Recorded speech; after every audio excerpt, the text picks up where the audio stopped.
An Aimsir in Éirinn. Bíonn an Aimsir in Éirinn séamh.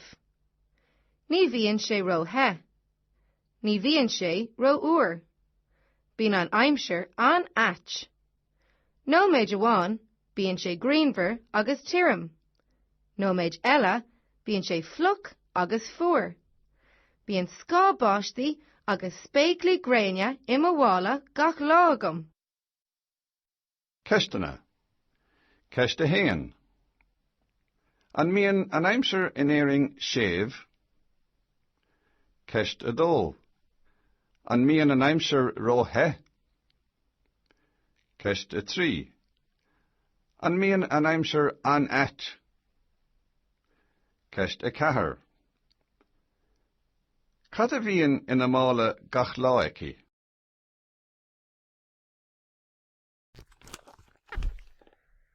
An Aimsir in Éirinn means the weather in Ireland. Bíonn an Aimsir in Éirinn séamh. The weather in Ireland is mild. Ní bhíonn sé ro he. It isn't too hot. It isn't ní bhíonn sé ro uair. It isn't too cold. Bíonn an Aimsir an atch. The weather is very strange. No maid a wine, 1 minute, bíonn sé greenver. 1 minute it's sunny and agus tírim and dry. 1 minute it's sunny and dry. No maid eile, another minute, bíonn sé fluc agus fuair. Another minute it's wet and cold.